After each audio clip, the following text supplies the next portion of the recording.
ကို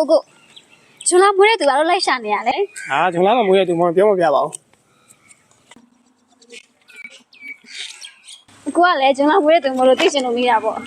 ကျွန်တော်ကမွေးဖို့သူတွေအတွက်ရွှေကုန်းရင်ညာဆိုင်မှာရွှေတယ်ဝယ်မယ်ဆိုလို့ရှိရင်အရောတော့ရဲ့ 10% စိန်တယ်ဝယ်မယ်ဆိုလို့ရှိရင် 5% ATK ထဲဝယ်မယ်ဆိုလို့ရှိရင်တော့ 2% discount ပေးတော့မှာဖြစ်ပါတယ်နော်ဘယ်လိုပါဝင်ရမလဲဆိုရင်တော့မိမိရဲ့မွေးနေ့ပါဝင်တဲ့မှတ်ပုံတင် passport ဒီမောင်းလိုင်စင်ကတ်တစ်ခုယူဆောင်လာခဲ့လို့လည်းရရှိမှာဖြစ်ပါတယ်ခင်ဗျာ ဟဲ့သွားပါပြီလက်ဆောင်နေများပေးနေရလားဆိုပြီးတော့ကျွန်တော်မွေးတယ်ဆိုပြီးတော့လိမ့်လိုက်မိတာ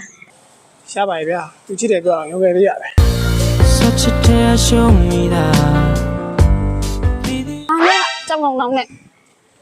ဟဲ့နေအောင်လေကျွန်တော်သားလေးဘယ်သူပြောလဲ